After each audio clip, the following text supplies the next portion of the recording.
Hello. I apologize for the poor lighting. Still in my car right now.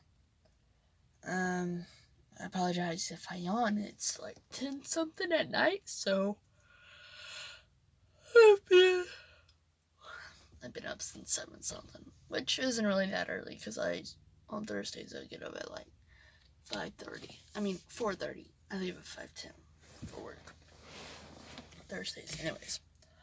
Um, as I told you, I do have a car. It's just not working. It stopped working last time I went to take my driver's test. It just stopped working, and we don't know why. We're just still trying to figure out why. Hopefully, I'll be able to get it fixed. And then September 4th, I hopefully will be able to get my license because I scheduled an appointment where I can take the driver's test in a driving school vehicle instead of a family member's, because we got a lot of weird vehicles in my family. Anyways, so there's that. I've graduated high school. That's something. Started a new job a month and a half ago. That's definitely something. Such. It's been crazy. Me and my sister were looking for a place to live, to move out of my parents' house and such, and for the past couple of weeks I've been doing repairs on their house slowly, sadly, because, well, I don't make much. I make a lot more than I did in my last job, but not enough. Such. And then I also been dealing with River and Zoe. I don't know if I've mentioned River yet on the channel. She's the younger dog. She's like a month. She's a year and 2 months. Year and 2 months. Anyways. A year and 8 weeks there.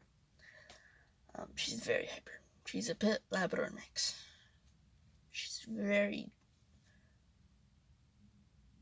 what's the word? Different from Zoe. Zoe is old and calm. She's young and hyper. Anyways. You ever had an issue where something someone says just sticks at you, pokes at you, and not necessarily in a bad way, but in an annoyingly can't avoid way? It makes you think. Well, I've had to do that lately, and I don't like thinking. Thinking hurts the brain, specifically my brain. Anyways, I've had to think about a lot of stuff in the last couple months. Whether I was going to go to college, or go to trade school, or just work. Whether I was going to move, or sadly, if I was going to be keeping River, because she's a lot. Takes a lot to take care of her. Like, I love the dog, but she's cuckoo. Anyways. And the whole moving out with my sister, it's just a lot. You see, me and my family don't get along. My immediate family. My extended family, we get along. Just not my immediate family, like my parents and my siblings. I get along with my older sister. I get along with my middle sister, sometimes. I somewhat get along with my mom. And I get along perfectly with my dad. Then again, I'm the most like my dad, apparently. Especially in the face. I don't get it. Yeah. Anyways. And for the past 18 years, more like 12 years, really. Because fighting didn't start till I was like 6 or 7. Anyways. My family does not get along. And it's over the stupidest things we fight over. A lot of it's just not picking up the slack and not doing what we're supposed to be doing, or not being polite and all that stuff. And I understand, yeah, I need to do my chores. And I try to work on getting that done. Now, my room, I just don't like cleaning my room. It's just so much. Like, I clean someone else's room, not mine. No problem. Anyways, so we have a fight every year. It's called Big Smith Family Fight. It's usually about a lot of things. We're not listening to our mom. We're not listening to our dad. Mom isn't listening to our dad. Our dad isn't listening to our mom. We're not listening to each other. We're interrupting. We're being rude. We're being... what's the word? Unkept. We're not keeping stuff clean. We're not picking up after ourselves and our dogs. We're not taking responsibility and all that stuff. And a lot of it does make sense. It's just me and my family has poor communication skills. AKA, they're non-existent. And it's been like that for years. A lot of it started with the strife between my mom and my oldest sister, Mal. And it hit everyone differently. For my dad, she's his baby girl. She's his first daughter. For Kat, it's her older sister that she looks up to but doesn't want to be compared to. For me, sadly, out of my two sisters, Mal is basically my sibling best friend, in all honesty. Because we have a lot of same interests, and apparently we look alike somehow. I think it's just because of the freckles, in all honesty. Just saying. And such. And we both get our theological thinking as, we think like our dad, and we see it logically more than emotionally. Well, the exception being my sister Mal. My sister, she's connected with her emotions, whereas me and my dad, we're considered, what's the word? It's kind of like detached from our emotions. Emotionally disconnected.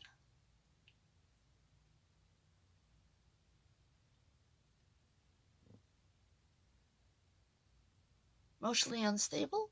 No. What is it? Blank. Anyways, when it comes to emotions, we're not good at them. Whether it be showing, expressing, or handling them. I think that all means the same word, really. Synonym of each other, anyways. And so, it was very crazy. A lot of it was my mom doesn't know how to treat us a certain way. She's very drill sergeant, but a childish drill sergeant. That's how we viewed her over the years, and she is aware of this and such. And it doesn't help that my whole family's stubborn. We're very stubborn. In fact. Anyways. Oh yeah, it's dead inside. Emotionally dead inside. That sounds very sad and depressing. Anyways, but for my mom, she's the emotional one. She's very led by her emotions, and in all honesty, it's not completely wrong with that. Just when she comes to certain situations, she has an instinct or an impulsiveness to be angry. The running joke was her automatic default response is anger and frustration and aggression. In all honesty, she feels like she's being attacked. And sometimes, I will be honest, the way we approach her with certain topics is not very nice. I'm fully well aware that I'm trying to change that. But I can only do so much. But whereas my dad, he's been through a lot. Like a lot. Anyways. A week before my junior year started, my dad had a headache, so he took a nap. And when he woke up, he was talking like a 5-year-old. He was having severe migraine, and his arms and legs were swollen, and it's as if he was having a stroke or a heart attack. There's those symptoms like numbness in the arm, non-responsiveness, and all that stuff. And so, being that he's the only legal driver, and ambulance will cost too much, we called my older sister. Now, my older sister had just gotten to church, and so she ended up leaving my niece with her husband, or my brother-in-law, and she rushed over here. She has some medical knowledge for the fact that she was thinking about going into neurosurgery, I think it is. I'm not sure. Something medical related. Anyways. So she's very smart on those aspects, and she was trying to figure it out. And so she drove him to the emergency room. And then they thought he was having a stroke, and they're like, we can either give this to you, and it may or may not save your life, but it does cost a lot. And he's like, just do it. And then he got transferred to OU. I think it might have been intensive care. Anyways, he was in a very bad state. He was there for a couple of days, so it was very hard on everyone. My first day of junior year was quite rough because, well, I'm used to going home and my parents were there. And it didn't help that the very first day of school, that morning, the bus driver said I couldn't ride the bus anymore because I was a transfer student, even though I rode the bus the first 2 years. Anyways, so it was hectic. And so he's been having to deal with that. It's as if it's been about 3 or 4 years since the incident, and it's like he has a never-ending migraine. At first, we thought he had seizures, and then we found out that was just a bodily response to anxiety. It's an anxiety response, like a panic attack or tremor that results in a full body shaking, uncontrollable, and you are unable to control your body. So it's just shaking, trying to get all that nervous energy out. A lot of this was, with the migraine, he has light sensitivity, sound sensitivity, and heat sensitivity. He has to be in a cold room almost 24/7, because if he were to go outside, he could literally have a heat stroke in under an hour. Why is this? Because he was put on a medication to help prevent him from dying that prevents him from sweating. But if he were to be taken off this, it could cause him bodily harm. Now, he is a customer service person, I think that's what it is, for Williams-Sonoma. And I am grateful and thankful for the opportunity they gave him by giving him this job, and I'm thankful for the people that helped him get this job, such as my brother-in-law's mom and all of them. I'm truly thankful. But it is kind of hard to do a job like that when you have something like he does, which is called aphasia, which means he'll get a migraine, gets super tired, his speech will become slurred, that you start talking like a 5-year-old, he will stutter. He knows what he wants to say, it's just going from the brain out the mouth is the problem. And this issue is a rarity, but also a common thing with a situation like that. As such, where basically you have to retrain your brain to do that. You understand, my dad is a pretty big guy. And so, being that sweating helps regulate temperature, it's like a ventilation system for the body. Helps you filter out stuff and such. And burn calories and all that stuff. He just gains weight and weight to a point that he loses circulation in his limbs. Such. And now understand that my father, he's had what, as far as I understood, it was just a blood condition. Apparently it's classified as blood cancer, but it is not as severe as many other cancers. Where basically, his blood is so thick, he has to have a blood thinner. He has to take a pill to thin his blood.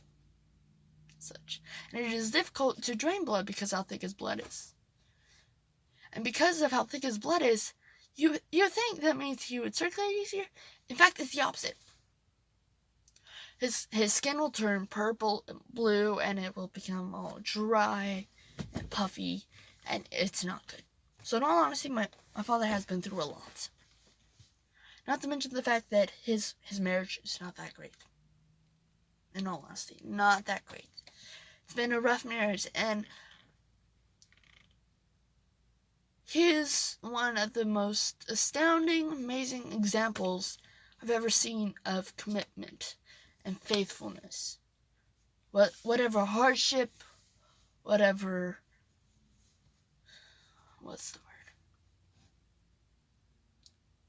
Whatever internal battles, external battle, whether it's finances, trying to keep food on the table, a roof over our head, or just keeping our family together. And yet so much has happened to him. Yet he's still looking out for us. He is amazing. He's an amazing person. Yes, he can be inappropriate sometimes. He's weird like that. Maybe he makes the funniest or goofiest or cringiest dad jokes on earth. But he is an astounding and great example of faithful, committed. He's been married to my mom, I think, almost 25 years. He's been a father of 3 for the last 21 years.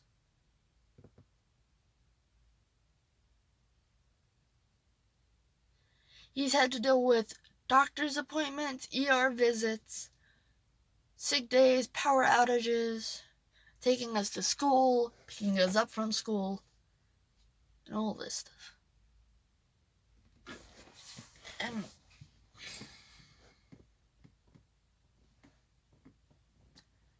so, the last couple years hasn't been the best for him, but he makes the best of it, to the best of his ability. And I appreciate that.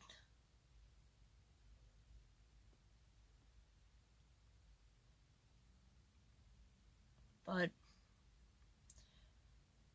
another thing is that all that craziness with the aphasia and all that, due to the aphasia and the anxiety and all that, we had went to a dog pound to get a dog for him. A emotional help or comfort dog. Does that make sense?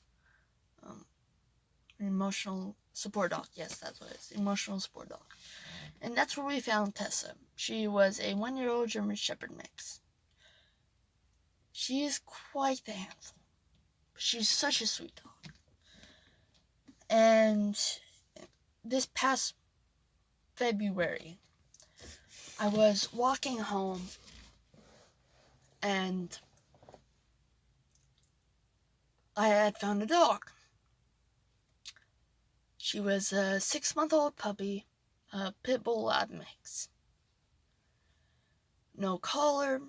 It was during the cold front, because in Oklahoma, the cold front's in February. Nice. Found her, she was scared, cold.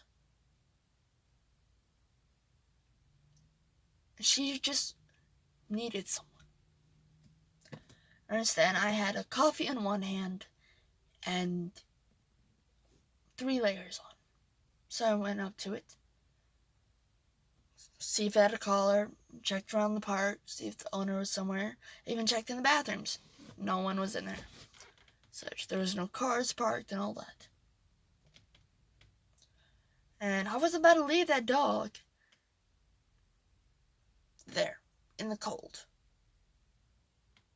So I picked the dog up and carried it in my jacket. And it was wrapped in one of my layers. I took one of my layers off and wrapped it around it. And then carried it in my jacket and in my arms. Like I said, I mentioned that coffee. I ended up giving my coffee to a random guy.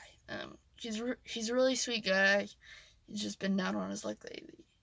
So I gave him the coffee, and he's like, "Are you sure?" I'm like, "Yeah, it's kind of hard to hold a dog in coffee, so there you go." All that. And he's like, "Okay." And so I carried the dog all the way home. It was still shivering. It was nuzzled up to me. And I had contacted my mom, and I explained the situation. She completely understood why I picked the dog up. I understand, I do have a soft spot for animals, especially strays. I had a traumatic event, I think literally weeks prior, where I witnessed the dog ran over because apparently the car couldn't stop in time. It didn't even attempt to honk. And it was just so traumatic, I didn't want to go through that again. I couldn't stand the thought of that dog getting hurt. Such. Or being left out in the cold. And so I carried it home. I sat it down on the couch. It slept for 2 hours. It was very shy. It was very scared. Such. It did not like when I left its side. That's for sure. For a while, I did hate the dark. It would not go outside in the dark. I didn't want to go outside unless I was outside with it. And we had posted pictures of her, seeing if we could find the owner. And then not 2 days later, my sister, who works at a McDonald's, met this couple through the drive-thru, and she thought that they had the dog, and they explained that they had found this one abandoned in a box by one of the parks. And it was apparently exactly like the dog. Such. And my dad's like, "We are not keeping this dog." And honestly, we were just trying to make sure, like, the day I carried her home, there was a big storm. So I was glad that I brought her home because I wouldn't want to do that. Anyways, so we tried to look for its owner. No luck. I had my friends share it and such. I brought it up to people, maybe they know. That does look like she was abandoned at the park. Which I can't stand people that do that. It's a lot. So, fast forward to March. The puppy still never found the owner. Her name was River Eileen Sedano Smith. She's a very hyper, very happy, very big dog. Even for a 1-year-old. Well, it appeared that her being at the house caused tension between the rest of the animals. She was scared of the rest of the animals. The German Shepherd, she's naturally protective of her home. And Zoe, she just doesn't really care. Mason, he's just old. And he's an old man. He's like 12 years old. He don't care. Anyway. So, well,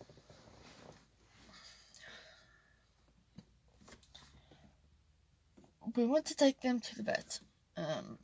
Is to get their shots because they don't sell and all that, and get River registered under my name, all that. Their nails trimmed, crazy like that. And then, now, to get to the vet, we'd have to walk by that park. She would not do it. She hated it. I had to carry her through the park. Now, understand, when I first carried her home, I couldn't move my arms for 2 days. She a heavy dog. And me don't got no upper body strength. Anyways. So we carried her. We just put the old man in the wagon because, well, he's small enough. Such. We got him to the vet, all that stuff. And then we crossed the street to another McDonald's. And next thing you know, it's a dog fight. I'm stuck in the dog fight. That was fun.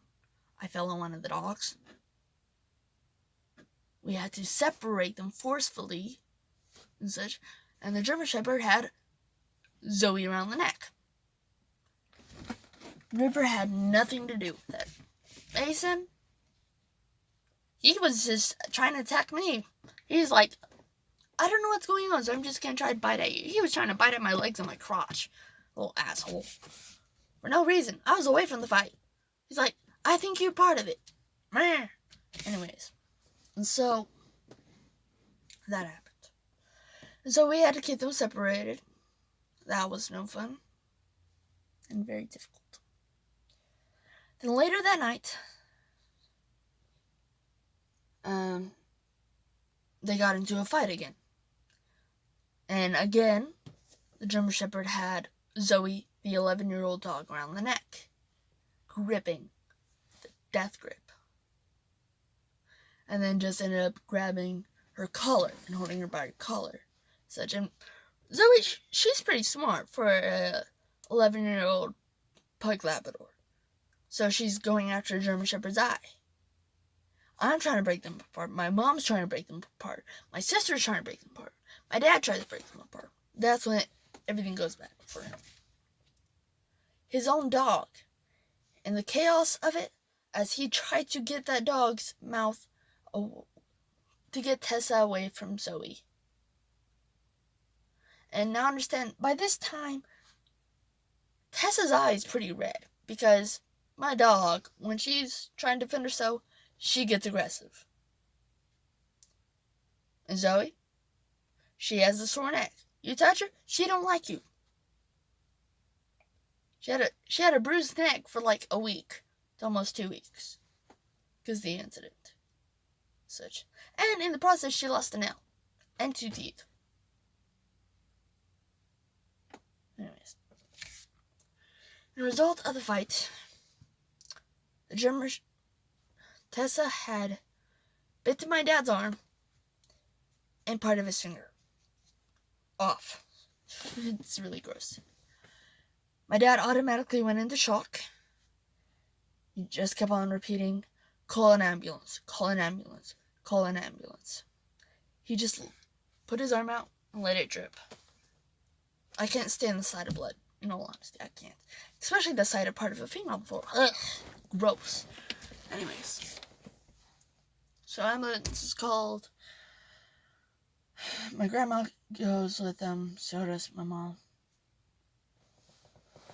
Well, no, my mom and my grandma go in a separate car and follow the ambulance. Anyways. So they finally get back. They had to trim down his finger to, I think, the bed of a little bit past the bed of the fingernail. Anyways. Basically, he had no nail there. And surprisingly, that also meant his middle finger, because it was his middle finger, was trimmed down to even out with his rest of the fingers. So, there's that. So, he, not only does he have aphasia, have a blood condition, and have a constant migraine, light sensitivity, sound sensitivity, he also has a bandaged finger, a bandaged arm, and a hectic life. His own dog bit him. But he could never get rid of that dog. He loves Tessa. In all honesty, he loves Tessa. We all love Tessa. Whether she destroys stuff with her tail, just being happy. We love her. So the only thing we think of is she has sore muzzle. Because even after the incident, she still gets aggressive with the other dogs and the cat. She'll growl. Such. So she has to wear a muzzle 24/7. Unless she's in her kennel, unless the dogs are outside and she's inside the house. And so, not only did my dad get hurt physically He doesn't like having to put a muzzle on his dog. But that's just for his safety. My dad's been through a lot in his whole life, in all honesty. So, at this time, my dad is, how can I put this? In all honesty, the past couple of months, it seems like he felt hopeless. But he still remained faithful and committed.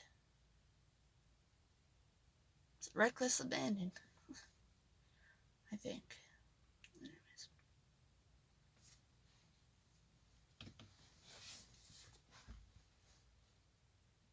So he can only do so much. When we were younger, aka our tweens or early teens, and we would get into a fight with our mom, he was always the voice of reason. His voice, he's very intellectual with his speaking and how he speaks and how he phrases things and reasons and such. And that's just a big part of his personality. And for him to lose that, he loses a piece of him. Such. And so, whereas when we were younger, he could defend us to a certain point, now it feels like he can't. And now he started to get aggressive because he's getting yelled at by mom, and there's all that craziness. And my dad is not one for yelling. He hates yelling at anyone. Such. So there's that. And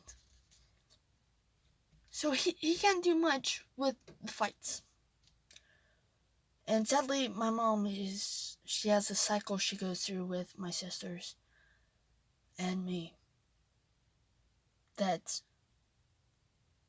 when she knows she might lose us, she'd rather push us away than get to know us. She gets easily aggravated, aggressive even, verbally violent, such. And for my older sister Mel, way back when she was a senior,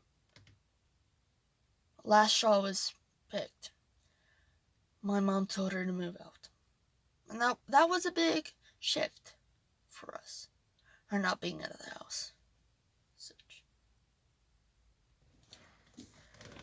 And so for a couple of years, it was numbness in the whole family. In all honesty. There was a slight anger, feelings being hurt, hopelessness,